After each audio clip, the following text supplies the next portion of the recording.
Welcome to this week's Ask Charlie. I have got my Christmas Q&A and I have roped Sigh in to help me answer all of your brilliant questions. So we're going to get going. The first question is, what is your favourite Christmas tradition? What's yours? I think my favourite Christmas tradition is eating the entire advent calendar on day one. It's so naughty. You're a real rogue. My favourite Christmas tradition, I think, is carols, mince pies, church, singing. Just lots of sort of lovely family time. I love a good sing-song. I have a terrible voice, but I love belting out Christmas carols. The next question is, what is your favourite Christmas cookbook? And actually, it's mine. I have to say, I have compiled this over many years, haven't I, darling? Gathering favourite recipes, and I think all the great traditional Christmas recipes that you need are in here. So that is kind of my go-to for all my Christmas food prep. What? Well, plus Mrs. Beaton, of course. Well, of course, Mrs. Beaton. Who was a bit of a raver, I'm told. Never really think of it. Yeah, they never think of Mrs. Beaton, but she was quite something. A bit like my wife here, actually. But who told you that? Oh no, though I've got my own sources. Yeah. To Mrs. Beaton and Ask Charlie Christmas planner. Yes, there you are. Do you have a good garland to decorate your front porch? I actually don't really decorate our front porch. You get a bit grumpy if I put decorations outside apart from a wreath. But saying that, I got a really great garland from Brand Alley a couple of years ago, and I don't think you even noticed. No, problem with the wreaths on the front porch that I find is that you've got quite often a glass window, and the wreath covers up the glass window so that you can't turn all the lights off and disappear when the carol singers appear. They're suddenly on to you. So naughty. Anyway, enough of that. Christmas garlands. Not on the High Street has got a really, really good selection, so I will link those down below in the description of this video for you. The next question is, do you have any tips for getting ahead with the Christmas Day prep? And your answer is... at least one butler, if not more, but so that's unlikely to happen. It's very unlikely to happen. Yes, I have lots and lots of tips to get ahead for Christmas with the prep, starting actually with my Christmas course. So it's an 8-week course covering every aspect of Christmas and teaching you to take the stress out of Christmas by getting ahead. So there is so much in that course, but also going back to this, there's lots in here that you can do in advance, put in the freezer. So pretty much on Christmas Day, we're cooking the turkey, the sprouts. I actually do my Christmas pudding on the day. And it's a completely stress-free time. Believe that. But my roast potatoes, my red cabbage, sauces, I do my gravy in advance. Those are all in the freezer, and I literally on Christmas Eve take them all out, and that makes life so much easier. So there's a lot of food prep you can do in advance, and just, sitting down, again, I've got my Christmas and New Year planner, which just helps you sit down, take a moment and plan it all out carefully, and then you've thought about every aspect and there's no kind of unforeseen, oh my goodness, I've forgotten about that. And I think actually taking a little bit of time and being organised really makes a big difference for the big day, doesn't it? And it would be wonderful if we had a couple of butlers to help, but we certainly don't. It's just you and I and a few kids. So the next question is, what do you like to do on the limbo days between Christmas and New Year? Often we go down to Devon, don't we? Yeah. And have some time down there. We're not doing that this year. But actually, I just like being and just not having to chase around too much. We do see friends. We have lots of long walks. We ride. We go up onto the South Downs. Well, exactly. It's lovely to get on the Downs. And actually, for me, I love to have a few hours on the beach. Yeah. Yeah, we always go down to the coast, actually, don't we? With a sort of thermos flask and a bit of Christmas cake. Yes. And watch the children get washed off of breakwater. Which pretty much always happens within the first half Perfect. an hour of being there. They're soaking wet. We're back in the car, eating our cake and drinking our tea. Keep the car doors closed and windows up when they try and children. get back in. Yeah, we always head down Beach is to a the big... coast. And I think it's just lovely to kind of blow away the cobwebs. Yeah, hopefully this year they might be mature enough not to get soaking wet. I doubt it. No, I don't know what it is. Do you remember one Christmas we went down to the coast and the Yeah, well, I sea mean, they were was being really rough. They were being Literally, washed away they just and got all. out the car and they were soaked. Well, I remember when they were being washed away on the breakwater, quite literally, and all he wanted to do was film them. Well, it was quite funny. You didn't see the funny side though, did you? I think it appeared on one of our Christmas cards. What is your favourite festive meal to cook for supper with friends? And I think I would say immediately beef bourguignon, dauphinoise, and something like green beans. And that's food that you can do in advance so you can actually enjoy your friends' company. But we often have a gammon. For me, it's a ham. For it's a ham, yeah. Yeah. You love Yeah, I think that ham at Christmas, absolutely essential. The old turkey can get a bit dull after a couple of days of picking away at that.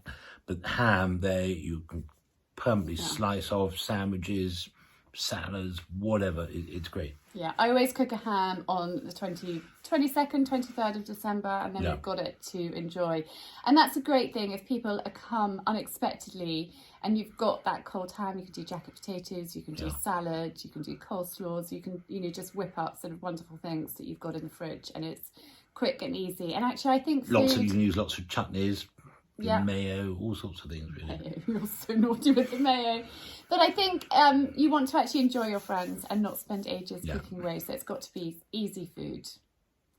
What method do you use to cook your turkey in the arga? So the first thing is to take your turkey out of the fridge and let it warm up a little bit. So take it out at least half an hour, 45 minutes before you're planning to put it in the oven. You want it to be not quite at room temperature, but not straight chilled from the fridge. I line my roasting tin with some vegetables, so there might be some carrots, some celery, some parsnips, whatever I've got to hand, I put in the bottom of the roasting tin. And then I put the turkey breast down on the top. It goes into butter. I smear butter over the top and a little bit of salt and pepper on the top of my turkey, breast down into the roasting oven of the arga for the first 45 minutes. Then I drop it down into my baking oven, cover it in tin foil and cook it for 4 to 5 hours, depending on the size of the bird. And then it goes back into the roasting oven for the last 30 minutes just to crisp up. If you are quite keen to stuff it, and we always have a little bit of an argument about stuffing, because it's important that you don't overstuff the bird, because that slows down the cooking. You actually want the air to flow through it. So we might lightly stuff the neck of the bird, but you want to have a bit of airflow. With chestnut stuffing. Yes, you love chestnut stuffing, don't you? Yeah, and some sage and onion or something like that. Yeah, so I'll do stuffing in a separate, which I will have tried to have done in advance, so that's one less thing to do on the day, but that's how we do it. And then make sure that you rest your turkey. When you rest your meat, I use this analogy a lot. When your meat is in the fridge, it's tight, it's cold, and it's like a muscle, and it clenches up. When you let it come out of the fridge and just warm up a little bit. Hello darling, we're just doing our YouTube video. Oh, I did. It's right. You let it warm up and those muscles relax. When you put it back in the oven, it tenses up again, and so it's really important when you've cooked it to let it rest. Those muscles relax and the juices flow out, and that's when you get a really tender joint of meat. What traditions do you have for Christmas Eve, and what do you tend to eat? So growing up as a child, we always had a formal black tie dinner. Normally beef Wellington or normally beef of some sort, and Mummy would do a proper dinner, and we would dress and it would be really, really special. It was a really lovely evening. We often go to a drinks party, don't we, on Christmas Eve here, and the children are invited, and so we go sort of relatively early and we'll eat early. We have a couple of times had a proper dinner here. As the children are getting older, it's much easier, but we tend to go out for drinks on Christmas Eve, which is lovely. Sometimes we go for carols. It just depends what's happening. So we don't have a set format every year, do we? No, I think the dinner party is really nice. And I loved it when your ma used to do that. It was really special, and she made it great. And it works really well if you haven't got children waking up at 5 a.m. Yeah, exactly. You know? You don't want to be having a big boozy dinner the night before. Hopefully we're sort of kind of almost through that stage, because it's a really nice way, and I completely get it, of having that celebratory family, very sort of festive evening, to start off the whole sort of Christmas holiday. But doing it when you're, as I said, when you're getting up at 5 a.m, it's not ideal. So I think for us, with the children sort of growing up, we've been quite fluid, and we've just sort of gone with whatever's happening. But we've got a lovely invitation this year to drinks on Christmas Eve. Have we? Yes, we have. Which I'm really looking forward to. The children are as well. We've got some great friends that will be there, and so it'll be great to catch up with them and then try and get everybody into bed. Well, I say relatively early, but not a crazy late night. I think is quite important. I think you can get overexcited too early and peak, and then Christmas Day is pretty horrid from past experience. We've learned that, I think, the hard way with overtired children, sort of 5, 6. It's not good. What do you get for somebody that has everything, male and female? So I think the first thing that springs to my mind is an experience. So whether it's a dinner somewhere, whether it's a boat trip, whether it's tickets to the theatre, I think experiences and making memories is a really special present. Have you got any ideas, Dan? Yeah, I think I bought some indoor skydiving, didn't I? Which yes. Nobody's used those yet. We haven't used those yet, but we need to. But I think the other thing which I really like is actually to get those sort of, those lovely sort of family photograph calendars that you can get, and those sorts of things, which are just very personal. Yeah. And you're not, it's not like getting a socks or a jumper. It's a really lovely thing to have, and I like to have them on my desk in the office. You do, absolutely. A calendar with pictures throughout the year, and it's a lovely memory. So memories, I think, are a great gift to give to somebody. What is your favourite Christmas carol? Darling, what's yours? Well, I think that Once in Royal David City is a beautiful carol. Yeah, I love it when the soprano sings at the first verse. It's just gorgeous. And then we both love Silent Night, don't we? Yeah. And I think Silent Night is a very sort of evocative of winter, and the sort of coldness of winter, which we've had recently, but we seldom get. So it's such a beautiful carol. Mum's favourite was King's Choir, and their Christmas carols are really beautiful. So we play those quite a lot, don't we? Yeah. And get in the spirit of Christmas. What's your favourite Christmas memory that includes the children? I think mine is when they were little, going on the train to see Father Christmas. So our local garden centre organised it, and just their little faces lit up with excitement, and that went on for quite a few years. It was really special. And then actually the pantomime at Fisher's Farm, which was utterly hilarious every year. Loved that. It was really, really funny, and just great value. Although one year Gus slept through the first half in my arms. He was quite little, he must have been about 3. He was a great sleep, he'd sleep anywhere. And I couldn't believe that he slept through most of it. Anyway. And the pantomime up in Guildford. I can't remember what it was called now. Yes, the panto in Guildford is amazing. I think pantos are always great with kids. Yeah, definitely. Definitely. Lots and lots of laughter. Yeah. Favourite Christmas memory of just you and Sigh pre-children? Well, we only had one Christmas pre-children. Arch was born the following September.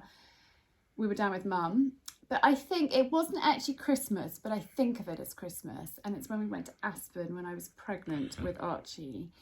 and we went in, it was in the winter, and we had, was it huskies or reindeer that pulled us to that restaurant in the middle of nowhere? I actually can't remember. On the sleigh. Was it ponies? No, it was ponies. It was ponies. It was ponies. We went on a husky sleigh ride. The husky sleigh ride we went on, which I always remember was quite alarming. Terrifying, actually. Because the people who'd been on the husky before us sleigh ride, the chap was thrown out of the sleigh and banged his head on the tree and yeah, that was didn't look at all alarming. happy about that. And I was pregnant, which wasn't ideal, but we went in a sleigh with the horses to that restaurant in the middle of nowhere, and that felt like Christmas, and it was incredibly special, and a night that I don't think I'll ever forget. It was really, really beautiful. Not Christmas related, but what time do you get up in the morning to fit everything into your busy day? I get up at 6 and you get up at 7. 11. You'd like to get up at 11. No, 6, I get up, do my workout, and then wake you and the children up, and we get cracking. How do you normally spend Christmas Day and the first day of the new year? So the children, when they wake up, bring their stockings into our room. Everyone piles on the bed and they open up their stockings. Great excitement. Then we do the animals, ponies, dogs, all of them. We have just a simple breakfast on Christmas morning, croissants, pastries, something like that. We then get ready for church. We go to church. We come back. The children open some more prezzies. We have something like smoked salmon and salamis and hams and things like that. A bit of a sort of nibbly picky thing. We might have some friends that come over then, and we'll go for a dog walk. Then when we get back from our walk, we'll get going with lunch. We'll put the turkey in probably when we get back from church. Just depends on timings. The Queen's speech at 3, and then we sit down and eat, don't we? I normally go into the animals in the evening, and we then just relax by the fire, play some games. And watch the telly. And watch the telly. Love Christmas Day telly, especially if it's Call the Midwife or something like that. That's a favourite, isn't it? Yeah. Well, it is for me. You might like a James Bond, something more exciting. New Year's Day, it's normally quite relaxed. We either go out for lunch, meet friends, have people over. Normally involves a long dog walk, and just, quite a relaxing day. There's nothing particularly planned, is there? No, but quite often with friends. I don't think we have New Year's Day lunch just as a family. I think it's normally with other families or whatever. Yeah. No. Either here or occasionally we get invited somewhere. Sometimes. There's quite a lot of us. And a lot of dogs this year. That's true. What are your thoughts on giving vintage for Christmas? Well, I'm a big fan of vintage. I married you. But I love antiques. I love old things. I love pre-loved clothes. So I'm a big fan. What about you? Yeah, and me too. I mean, my parents were great collectors, and I'm still very much interested in antiques and objets. But I think you've just got to always be a bit careful that it doesn't look as if it's something that you pulled out of the attic. That nobody's wanted for the last 50 years. You need to put thought and care into, but you do that anyway. Yeah, I mean, lovely old silver frames, for instance, or hairbrushes, or all those sorts of things. Make lovely gifts. Yeah. How do you deter your cat from climbing on the Christmas tree? Well, I love this question, and I've given this a little bit of thought. And what we would do is we would get the paddling pool that is no longer used for the children because they've grown up, and we put the Christmas tree in the paddling pool and fill it with water. Darling. And so it would just, and I think that most cats, I don't think would really go for that one. However, if you don't want a paddling pool underneath your Christmas tree, I don't know where you dreamt that up from. Well, I suppose the other one is... You can. No, I'm going to interrupt now because that's a crazy idea. You can have a spray bottle, like what you would use when you're ironing, just to damp things down. A little spritz bottle, and you can give your cat a little spray when it gets near the Christmas tree, and that puts it off going near. So that is a good trick. Come on, the pool's much more fun. It's not, you're bonkers. Who wants a paddling pool under their tree? I don't know Well, where if you you've got got that from. if you've got a badly behaved cat, these are the measures you might have to. Yes, to or undertake. have your tree in a room where you can close the door and keep the cat out is another idea. Yeah, or change the cat for a dog. Oh, darling. So up next, how do you stop your real Christmas tree, from dropping its needles? So I put the trunk of the tree in a base, and there's water in there, and I top it up, over the weeks. I do think putting your Christmas tree up really early is asking for trouble, and if you want it to last through until the new year, bit risky. Traditionally, Christmas trees were put up on probably the second weekend of December, but now we're getting earlier and earlier. But it's also quite a good idea not to have too much heat around your tree. So I've turned the radiator off, which is behind our Christmas tree. This room is particularly cool anyway, so that really helps. But if you've got your Christmas tree in a really hot room or near a fire, that will it will drop its needles quicker than if it was somewhere slightly cooler. But do make sure that you water it as well. That is really, really important. Well, I think you will find that actually Christmas trees come from Prince Albert.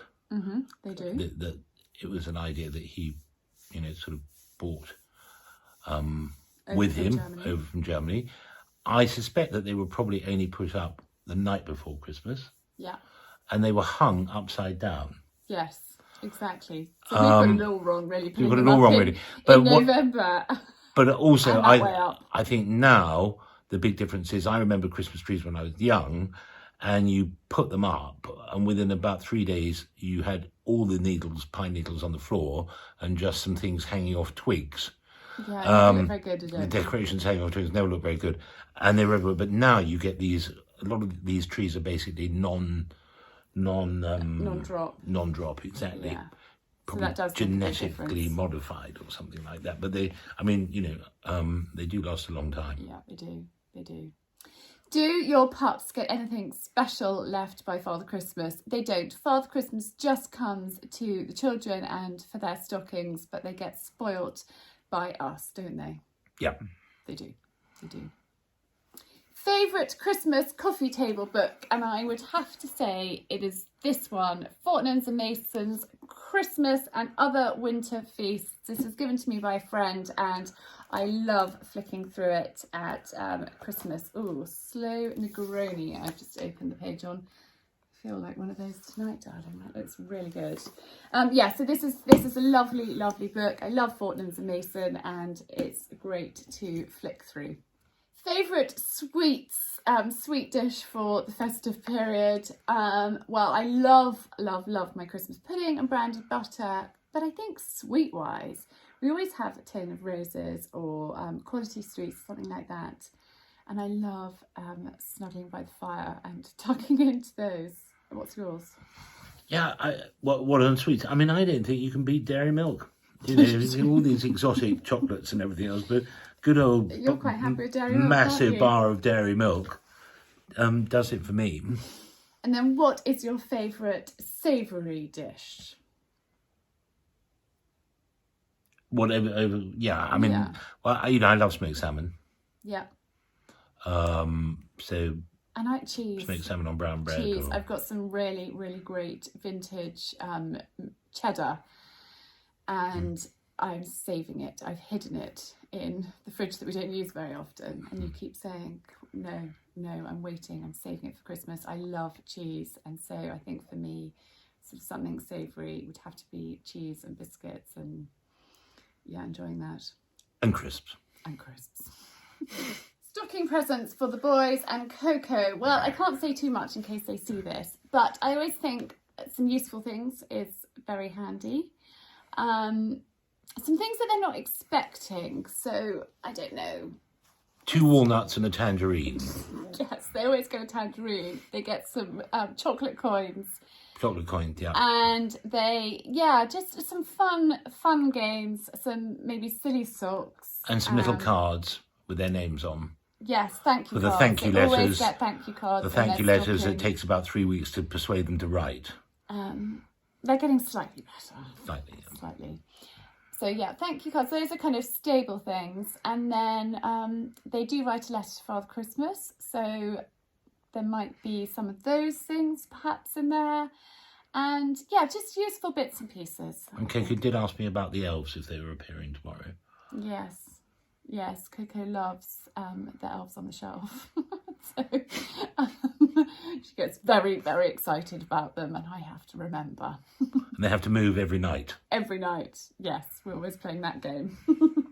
Not Christmas related, but will you be running another Arga course in the new year? Yes, I will. On Monday, the 17th of January, I will be running my Arga course, which is the main Arga course, and then the next level, which is sort of an addition that I added in September. Those will be available in January the 17th, and it's a really great week. Even if you use an Arga and you're familiar with it, I think there's lots that you can always learn, and it's a really, really popular, it's probably one of my most popular courses, isn't it? Yeah. And even you feature cooking steak and chips with me. So it's I think something for everybody, and lots of different ways of using your Arga and getting the best out of it. So yes, it's coming in January. What time do you like to eat on Christmas Day? We like to eat after the Queen's speech, so 3:30, 4 o'clock, something like that, a little bit later on. I think particularly when you've got animals and ponies, it's best to make the most of the daylight. So come 4 o'clock, it's getting dark, so that's a perfect time to sit down and eat, isn't it? And then relax on into the evening. What is the best present you have ever received? I know what mine is. What? My Gucci wallet and handbag that you bought me when I was pregnant with Coco. And I remember I was sitting on that sofa. Did I buy them for you together? Yeah. And I still use my wallet every single day. What's the best present I've received? What's the best present you've received? Might not be from me. It might be from years ago. Can you remember? Nothing. Nothing. Oh, darling, that's Motorbike? A motorbike. Well, that's a pretty exciting present. I think I had that for my birthday. Oh, did you? We'll have to think about it. Have a think. Maybe tell us in a minute. Are you still filming? Yes, I am still filming. They're listening to you thinking. Ah, Have a okay. think. I'll ask you again in a minute. Right, next question. What is your favourite Christmas memory? Well, you're going to have a think about that too. Or can you think now? I'll have a think about that one. You'll have a think about that one. Oh, what is the energy drink that you have in the morning? Matcha. I am obsessed with matcha, aren't I? Yep. Have been for years.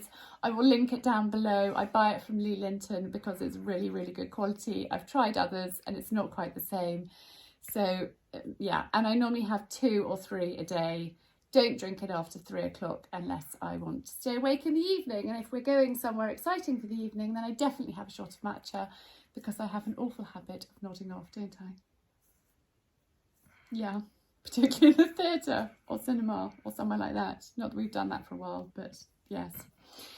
Right, are you thinking about your best present and your Christmas memory? Well, I'm thinking about Because we've got Christmas one last memory. question. I've got Christmas memory there, which I think is, it's in 2 parts really, because I think the memories of Christmas are the ones that you have as a child, and then the memories, of course, that you have with your own children.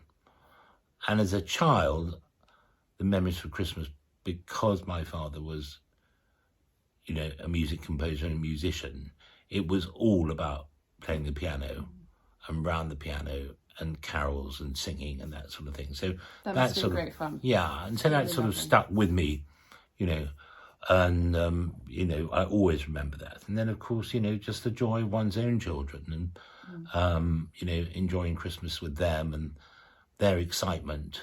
It's really special, opening isn't their it? stockings and the tree and the shaking of the presents to see what might be in them, and all that sort of thing. So I think it's one's own childhood, both for me and our children. Yeah, I have lovely memories of walking.